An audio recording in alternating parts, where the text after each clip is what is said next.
بھی کر سکتے ہیں، لیکن وہ بات نہیں ہوتی کہ اگر عورت 9 مہینے اپنے رحم میں بچے کو کیری کرے اور پھر بچے کی پیدائش ہو تو اس کے لیے ایک بہت ہی خوشی کی بات ہوتی ہے۔ پہلی بات وہ جو جی جذبات آ سکتے ہیں اس بچے کے بارے میں، وہ اڈاپشن والے بچے کے بارے میں نہیں آ سکتے۔ تو آیا ان سہولیات سے فائدہ اٹھانا، کیونکہ اس میں ایسی کوئی ناجائز بات ویسے نہیں ہے کہ عورت کسی دوسرے مرد کے ساتھ وہ اختلاط ہوا ہے پھر اس کے نتیجے، وہ تو میں سمجھتا ہوں کہ وہ قطعاً ناجائز ہے، لیکن یہ تو صرف کسی عورت کا ایگ لیا گیا، اپنے خامد کا ان کا سپرم ہے،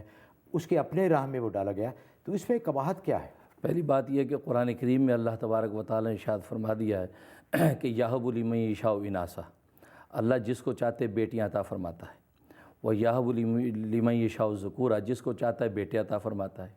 اور یزوجہم ذکرانا و اناثا، جس کو چاہتے بیٹے بیٹیاں دونوں عطا فرماتا ہے۔ یہ بھی ہے کہ میں کسی کو کچھ بھی نہیں دیتا۔ آگے چوتھا نمبر یہ اور یجعل لہ عقیمہ، اور جس کو چاہتا ہے اللہ تعالیٰ اس کو بانجھ کر دیتا ہے۔ تو اللہ تعالیٰ نے جب اس کو بانجھ کر دیا تو مومن کے ایمان کا حق یہ ہے کہ بس وہ بانجھ ہے تو اب اس کو اس میں کوئی ناجائز طریقہ اختیار کرنے کا حق نہیں ہے۔ اس لیے علماء نے یہ کہا کہ ہاں ایک جائز مقصد ہے اولاد ہونا، تسکین ہے، اس کے لیے کوئی جائز صورت اگر اختیار کر سکتا تو کرے، جیسے کہ میں نے بتایا کہ جائز صورت اگر اختیار کی جا سکتی تو ہے۔ حضرت یہ علاج میں نہیں آتا؟ نہیں، علاج بھی نہیں آتا، اس لیے کہ کسی دوسری عورت کا ایگ آپ استعمال کر رہے ہیں اور اس کے رحم میں رکھ رہے ہیں۔ پہلی تو ٹیکنیکل بات یہ ہے کہ اس کا فائدہ اس عورت کو کچھ نہیں ہے۔ کیوں؟ اس لیے کہ بچہ اسی عورت کا ہوگا جس کا ایگ استعمال کیا گیا ہے، کیونکہ آپ ڈی این اے میچ اس کا کریں تو اس عورت سے میچ ہوگا۔ جیسے کہ ایک مروجہ صورت یہ ہے کہ جو ماڈلز ہوتی ہیں وہ اپنے پیٹ میں بچہ نہیں بناتی اپنا، وہ اپنا ایگ اور اپنے شوہر کا سپرم وہ ٹیوب میں فرٹیلائز کر کے کسی رضاکار عورت جو ہائر کرتی ہیں اس کے رحم کے اندر بچہ بناتے ہیں۔ حضرت وہ تو ٹھیک اب ہے، میں بتاتا ہوں، اب وہ بچہ جو ہے وہ اس رضاکار عورت کا وہ تو کرائے نہیں کی ماں کہلاتا، ہوگی نا، میں یہ بتا تو رہا خود ہوں، اپنی۔ میں یہ بتا رہا ہوں۔ تو اب یہ بچہ جو ہے انہی کا کہلاتا ہے جن کا ایگ اور سپرم یوز ہوا ہے۔ بالکل اسی طریقے سے وہاں ایگ جس عورت کا یوز ہوا اور آپ کے شوہر کے سپرم کے ساتھ، تو یہ کھلی ناجائز صورتحال ہے۔ آپ جو صورت کہہ رہے ہیں کہ سوئی نہیں ہے، تو ہر زنا ہی حرام نہیں ہے، حرام کی اور بہت سی صورتیں ہیں، تو اس وجہ سے یہ اس کو حرام قرار دیا گیا ہے اور اس کی قطعی اجازت نہیں ہے۔ حضرت بریک پہ جانا ہے، اس سے پہلے مختصراً میں، اب لوگ تو زندگیاں بچانے کے لیے اپنے آرگن ڈونیٹ کر دیتے ہیں، گردے ڈونیٹ کر دیتے ہیں، ہارٹ لوگ کر دیتے ہیں، تو کسی کی زندگی بچ جاتی ہے، تو آیا وہ بھی حرام ہے؟ اس کی اجازت ہے، وہ جو گردے جو ڈونیٹ کرتے ہیں، اعضاء کی وہ ایگ پیمنٹ گاری ڈونیٹ ہوا ہے۔ نہیں، ڈونیٹ کی بات نہیں، یہاں صورتحال دوسری ہے، کیونکہ یہاں پہ دیکھو بچہ نہ ہونا، بچہ ہونا کوئی واجب نہیں ہے، وہاں اس کی ہلاکت، اگر اس کو گردہ نہ دیا مر جائے گا وہ، یا اس کو بچہ نہیں ہوگا تو مرے گی تو نہیں، لیکن حضرت وہ ایک زندگی کے بہت ایک اہم تسکین جو کی ایک خاندان کا حصہ ہے، بچہ اس سے محروم ہے۔ ٹھیک ہے، انسان کی چاہت تمنائیں ساری پوری نہیں ہوتی دنیا میں، انبیاء کرام کی بیویاں جو ہے وہ بانجھ رہی ہیں۔ اچھا حضرت اب بریک پہ جانا ہے، لیکن انشاءاللہ کسی اور پروگرام میں، کیونکہ میری تسلی معافی چاہتا ہوں، نہیں کوئی بات نہیں ہوئی، تھوڑی سی تشنگی ہے کہ آیا اتنا اچھا یہ وہ بات صحیح ہے، جیسے کہ کسی کے گھر بچہ آ سکتا ہے، جی بالکل، تو پھر انشاءاللہ اس پہ مزید ڈیٹیل میں پھر بات کریں گے۔ تو ناظرین ایک اور وقفے کے بعد انشاءاللہ واپس آئیں گے تو آپ کی اور ای میلز پڑھیں گے۔ حاضر ہوتے ہیں ایک وقفے کے بعد، اور وقفے کے جانے سے پہلے ہمارے دوسرے اسپانسر جو ہیں ریکس فارمیسی، حلال وائٹامن بنانے والے، ان کا بھی ہم بہت بہت شکریہ ادا کرتے ہیں۔ حاضر ہوتے ہیں ایک چھوٹے سے وقفے۔ غیب کی باتیں پروگرام میں دوبارہ خوش آمدید، نیو یارک سے لائیو آپ کی خدمت میں حاضر ہیں۔ حضرت دوسری ای میل پہ جانے سے پہلے ایک کال لے لیں۔ مسز خان فرام شکاگو، جی السلام علیکم۔ وعلیکم السلام، دونوں حضرات کو السلام علیکم۔ وعلیکم السلام، جی مولانا صاحب، میرا سوال یہ ہے کہ میری بچی ہے 25 سال کی، اس کے کڈنی فیل ہو گئے ہیں، اور اس کے لیے میں آپ سے دعا گو ہوں کہ آپ پلیز دعا کریے کہ اس کو زندہ صحت مند انسان کی کڈنی مل جائے تاکہ ٹرانسپلانٹ ہو جائے اور باقی زندگی اس کی اچھی گزرے، اور آپ خاص وظیفہ مجھے اس کے لیے بتا دیجیے پلیز۔ آمین۔ جی حضرت، اس سے پہلے کہ آپ اس کا جواب دیں، اور بھی ای میلز ہیں، میں اس موقع سے فائدہ اٹھانا چاہتا ہوں، انہوں نے بھی اسی وہ انتظار کر رہے ہیں کڈنی ڈونرز کے لیے، تو اگر کوئی ایسا وظیفہ ہے جو سب کے لیے جی جس سے وہ استفادہ اس کے لیے سورۃ بنی اسرائیل کی آیت نمبر 80، قل ربی ادخلنی مدخل صدق واخرجنی مخرج صدق واجعل لی من لدنک سلطانا نصیرا، یہ آیت 80 مرتبہ عشاء کے بعد پڑھنی ہے، اول آخر 11 دفعہ درود شریف، تو انشاءاللہ 80 دن آپ پڑھیں، اللہ تبارک و تعالی خزانہ غیب سے کفایت فرمائیں گے۔ اچھا جی، جزاک اللہ۔ حضرت ایک اور ای میل ہے عامر چودھری صاحب کی، وہ فرماتے ہیں کہ مسلمان کے لیے چرچ کی مرمت وغیرہ کا کام ایز اے کانٹریکٹر کہ وہاں وہ پینٹ شینٹ یا اس کی چھت کے لیے کچھ کام کرتے ہیں، تو آیا جائز ہے چرچ میں ایک مسلمان کا کام کرنا؟ جی ہاں، فقہ اسلام نے اس کی اجازت دی ہے، چنانچہ در مختار میں اور رد المختار میں اور حکیم الامت تھانوی رحمۃ اللہ علیہ نے امداد الفتاوی میں تو اجازت تعمیر و کنیست ہند کی جی کے حوالے سے اجازت دی ہے، تو چرچ کی تعمیراتی کام کر سکتا ہے۔ اچھا ایک اور ایمیل ہے، انجم صاحب ہیں یہ صاحبہ، کہ وہ فرما رہے ہیں کہ گھر میں ان کی روشنیاں بہت پھوٹتی ہیں، اور لکھا ہے کہ درود شریف بہت پڑھا جاتا ہے گھر میں، تو اس کے بارے میں آپ کا کیا خیال ہے اور اس کی کیا وجہ ہے؟ بس ظاہر درود شریف پڑھا جاتا ہے، صلاۃ و سلام کا نور ہے، اس لیے کہ درود شریف کی تو وہ عبادت ہے کہ یہ رد نہیں ہوتی۔ ہر عبادت رد ہو سکتی ہے، آپ کی قرآن کی تلاوت رد ہو سکتی ہے، نوافل رد ہو سکتے ہیں، لیکن صلاۃ و سلام کی ایسی عبادت ہے کہ یہ رد نہیں ہوتی، کیونکہ خود قرآن کریم میں اللہ فرما رہے ہیں ان اللہ و ملائکتہ یصلون علی النبی، کیونکہ یہ عبادت اللہ خود بھی کرتے ہیں، ملائکہ کرتے ہیں۔ تو یا ایھا الذین آمنوا صلوا علیہ وسلموا تسلیما، اے ایمان والو تم بھی صلاۃ و سلام پڑھو۔ تو اللہ تعالیٰ جس کا خود حکم دیں اور خود بھی وہ عبادت کریں تو وہ رد نہیں ہوتی، یہ صلاۃ و سلام کا نور ہے جو اللہ ان پہ کبھی ظاہر کر دیتے ہیں۔ تو ناظرین آپ سے خاص درخواست ہے کہ درود شریف کا خاص اہتمام کریں، اس کی بہت ہی زیادہ برکات ہیں، اٹھتے بیٹھتے جب بھی وقت ملے تو حضور صلی اللہ علیہ وسلم پہ درود بھیجیں، جیسے کہ حضرت نے فرمایا کہ اللہ نے خود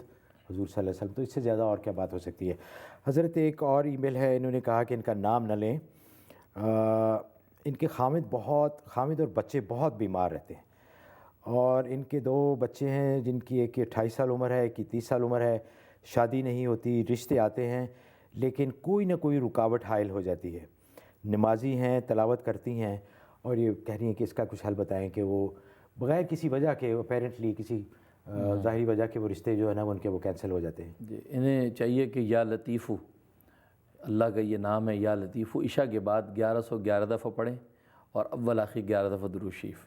تو یہ پڑھ کے دعا کریں، 90 دن یہ عمل کریں، انشاءاللہ خزانہ غیب سے مدد ہوگی۔ اچھا سر، اور بھی بہت ساری ای میلز ہیں اسی بارے میں کہ لوگوں کے بچوں کی شادیوں کا پرابلم ہے، تو ان کے لیے بھی آپ یہی فرمائیں گے کہ یہی یا لطیف ہو؟ جی یا لطیف پڑھ سکتے ہیں جی۔ اچھا ماشاء اللہ۔ سلمان صاحب ہیں جی بفلو سے کال ٹیلی فون پہ۔ جی سلمان صاحب السلام علیکم۔ ہیلو جی السلام علیکم، میں آپ کو سلام کرتا ہوں حضرت صاحب کو۔ جی میرا مسئلہ ہے کہ میرے 2 بھائی ہیں پاکستان سے، ان کا امیگریشن کا ہو رہا ہے، تو ان کا پچھلے 4-5 سے ہوتا ہمیشہ کچھ نہ کوئی پرابلم آ جاتا ہے اس میں، اور میرا دوسرا یہ سوال ہے کہ گھر کے فائنینشیل حالات اتنے اچھے نہیں ہیں اور بہن کی شادی آ رہی ہے آگے، تو آپ اس کے لیے اگر مجھ پڑھنے کے لیے بتا دیں۔ اور میرا تیسرا سوال ایک یہ ہے، بڑا ہٹ کے سوال ہے کہ آپ نے آج کل کچھ شو چل رہے ہیں ہانٹڈ شو، جیسے بھوت کہیں ہیں گھر میں اور پھر گھر جا کے چیک کرتے ہیں، کیا یہ اسلام میں جائز ہے؟ کیا ایسی چیزوں کو ہم تنگ کریں؟ بس میرے یہ 3 سوال ہیں، تھینک یو۔ پہلے 2 سوالوں کے لیے آپ وظیفہ نوٹ کر لیں، سورۃ یاسین یہ 7 مبین کے ساتھ آپ نے تلاوت کرنی ہے، کیونکہ سورۃ یاسین میں 7 مبین ہیں، پہلے مبین پہ آپ سٹاپ کریں گے، پھر شروع سے سورۃ یاسین شروع کر کے دوسرے مبین پہ سٹاپ کریں گے، وقف کریں گے، پھر شروع کریں گے پیچھے، اس طریقے سے 7 مبین کے ساتھ سورۃ یاسین پڑھ کے دعا کرتے رہیں، انشاءاللہ آپ کے بھائیوں کی امیگریشن کا مسئلہ بھی حل ہوگا اور آپ کی معاشی حالت بھی بہتر ہو جائے گی۔ اور جہاں تک وہ ہنٹنگ پروگرامز کا تعلق ہے تو ظاہر ہے کہ یہ شیطانی چیزیں جو ہے یہ فضا میں موجود ہیں، قرآن سنت اس پر شاہد ہے کہ یہ شیطانی چیزیں ہیں، شریر جنات ہیں جو تنگ کرتے ہیں، تو ایسے واقعات پیش آتے ہیں، تو لہٰذا اس کے دفعے کے لیے بھی قرآن سنت نے علاجات بتائے ہیں، اس کا اہتمام کرنا چاہیے۔ اچھا حضرت ٹیکسس سے ایک اور ای میل ہے، انہوں نے کہا کہ نام نہ لیں۔ ناظرین ہماری اگر آپ چاہتے ہیں کہ آپ کا ذکر نہ ہو اور آپ کا نام نہ لیے جائے تو کائنڈلی ای میل میں اس کا ذکر کر دیں، ہم پوری کوشش کریں گے کہ ای میل کے ذریعے ہی آپ کو اس کا جواب دیں، کیونکہ آپ کی پرائیویسی ہمارے لیے بہت عزیز ہے۔ تو یہ فرماتے ہیں کہ بچے بڑے نافرمان ہیں اور ہر بات کا پٹاخ سے جواب دیتے ہیں۔ یہ اور بھی بہت ساری ای میلز ہیں جن میں لوگوں نے یہ شکایت کی ویسٹرن ورلڈ کا بہت بڑا اس وقت یہ سانحہ ہے، اور تو دوسرے ملکوں میں بھی پہنچ گیا کہ بچے نافرمانی کرتے ہیں، تو اس کے لیے اور اس کے لیے سورۃ شعراء عین کے ساتھ جو شعراء ہے، تو سورۃ شعراء جو ہے اگر لکھ کر وہ ان کے گلے میں ڈال دی جائے بچوں کے، دی بیسٹ، اور اگر لکھ کے ڈالنا ممکن نہ ہو تو پھر یہ کہ اس کو تلاوت کر کے حضرت جو نافرمان ہے وہ تو نہیں ڈالنے دیں گے گلے میں، تو اس لیے ہوتا سم ٹائم بچے مان بھی جاتے ہیں کہ ٹھیک ہے ہولی ورڈ ہیں پہن لیتے ہیں، اچھا لیکن اگر پہن لے تو بیسٹ ہے، لیکن نہیں تو پھر یہ تلاوت کر کے پانی پہ یا کسی میٹھی چیز پہ دم کر کے بچوں کو کھلاتے رہیں، تو یہ 80 دن کرنا ہے یہ عمل، انشاءاللہ بچے فرما بردار ہو جائیں گے، بہت مجرب عمل ہے یہ۔ اچھا جی، ایک اور ای میل ہے عزیز سائر صاحب کی، وہ کہہ رہے ہیں کہ ہم زمین بیچنا چاہتے ہیں، زمین بکتی نہیں، لوگ کہتے ہیں کہ نظر لگی ہوئی ہے، کوئی وظیفہ بتائیں۔ تو حضرت اس سلسلے میں یہ کہ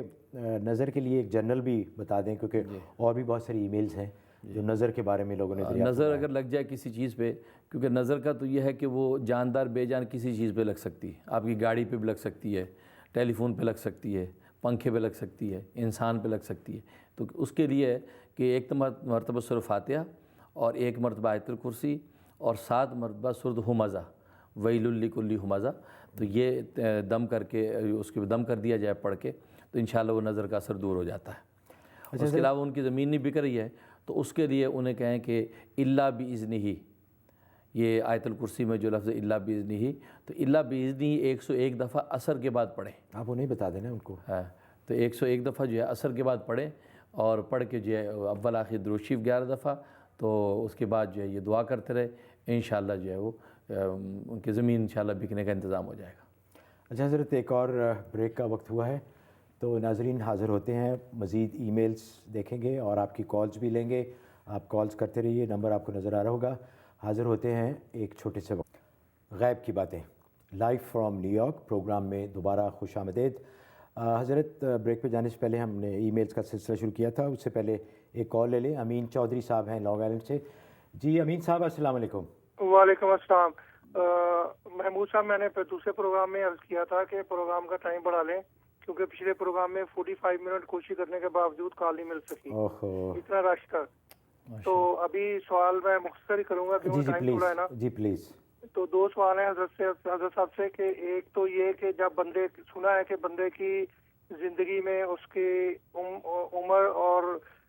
رزق ہر چیز جو ہے وہ متعین ہو چکا ہے اللہ تعالیٰ کی طرف سے، کہ کس وقت پیدا ہونا، کس وقت مرنا، کتنا رزق ملنا، کس ٹائم پہ ملنا، ہر چیز متعین ہے۔ پھر اس کی کہ جب فرض کرے میں ہوں، کاروبار نہیں ہے،